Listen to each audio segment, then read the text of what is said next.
اور یہ بغیر باپ کے پیدا ہوئے ہیں، یعنی ان کے والد نہیں ہیں۔ حضرت عیسیٰ علیہ السلام بی بی مریم کے شکم سے بغیر باپ کے پیدا ہوئے۔ جب ولادت کا وقت آیا تو حضرت بی بی مریم رضی اللہ تعالی عنہ آبادی سے کچھ دور ایک کھجور کے سوکھے درخت کے نیچے تنہائی میں بیٹھ گئیں، اور اسی درخت کے نیچے عیسیٰ علیہ السلام کی ولادت ہوئی۔ چونکہ آپ بغیر باپ کے کنواری مریم کے شکم سے حضرت عیسیٰ علیہ السلام پیدا ہوئے، اس لیے حضرت مریم بڑی فکر مند تھی اور بے حد اداس تھی، اور بدگوئی اور تانا زنی کے خوف سے بستی میں نہیں آ رہی تھی۔ کہ عموماً جو سلسلہ ہوتا ہے اولاد کا وہ یہ ہوتا ہے کہ مرد و عورت ان کی شادی ہوتی ہے، تو پھر یہ سلسلہ ہوتا ہے اولاد کا۔ اب ان کی شادی بھی نہیں ہے، والد بھی نہیں ہے عیسیٰ علیہ السلام کا، حضرت مریم کے بدن سے بچے کا پیدا ہو جانا، تو یہ اس غم میں تھی کہ کہیں لوگ تانا زنی نہ کریں، لوگ یہ باتیں نہ کریں، تو اس غم میں آپ بستی سے دور چلی گئی، ویرانے کے اندر آ گئی، جنگل کے اندر سنسان جگہ تھی، وہاں پر آ کر ایک کھجور کا سوکھا درخت تھا۔ اب کھجور کا سوکھا درخت ہے، اس کے نیچے بیٹھی ہیں، بڑی فکر مند تھی۔ اب اللہ والے بھی تو اللہ والے ہوتے ہیں جن کو اللہ کی ذات پر بھروسہ ہوتا ہے۔ اب یہ وہاں پر بیٹھی تھی، اللہ تبارک و تعالی نے جبرائیل امین علیہ السلام کو بھیج دیا۔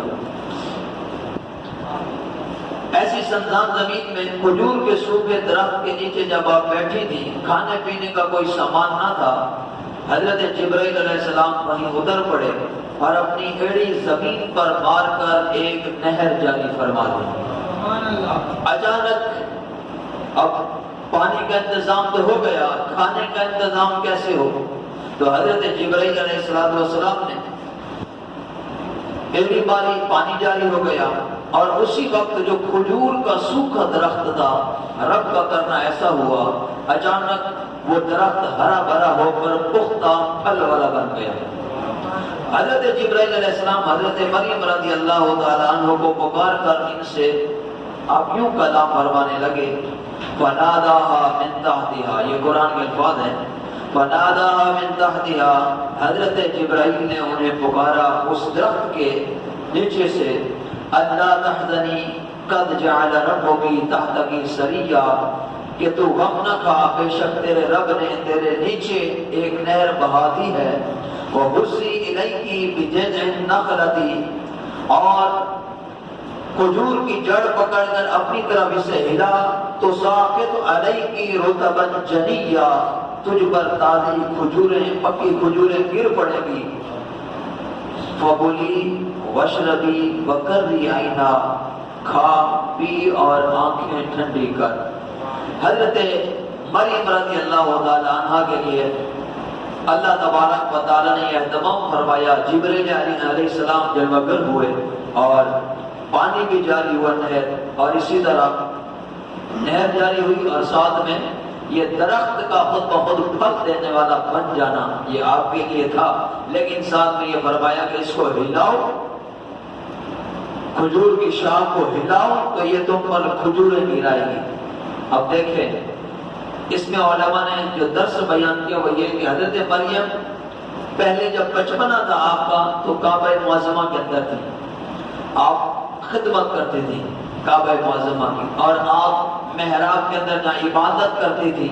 وہاں پر بغیر موسم کے پھل اللہ تعالیٰ آپ کو عطا فرماتا تھا، یعنی جن پھلوں کا موسم نہیں ہے وہ پھل اترا کرتے تھے محراب کے اندر، اور بغیر کسی محنت کے یہ پھل ملا کرتے تھے۔ اب سنیے، حضرت مریم جب بچی تھی بیت المقدس کی محراب میں عبادت کرتی تو بغیر محنت کے پھل مل جایا کرتے، مگر جب عیسیٰ علیہ السلام کی پیدائش ہوئی تو اس کے بعد پکی کھجوریں تو حضرت مریم کو ضرور ملی، لیکن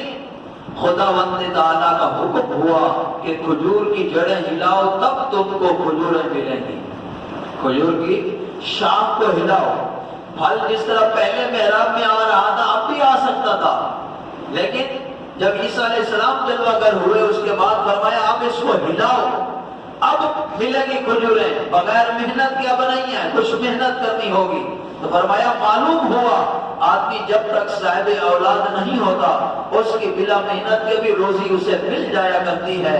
اور کہیں نہ کہیں کھا بھی لیا کرتا ہے، مگر جب آدمی صاحب اولاد ہو جائے تو اس پر لازم ہے محنت کر کے روزی حاصل کرے۔ دیکھو حضرت مریم جب تک صاحب اولاد نہیں تھی بغیر محنت کے محراب مریم کے اندر پھلوں کی صورت میں روزی مل جایا کرتی تھی، مگر جب ان کی ہم فرزند حضرت عیسیٰ علیہ السلام پیدا ہو گئے اب خدا کا یہ حکم ہوا کہ کھجور کے درخت کو ہلاؤ، پھر محنت کرو، اس کے بعد کھجوریں ملا کریں گی۔ اب یہ بھی پتہ چلا کہ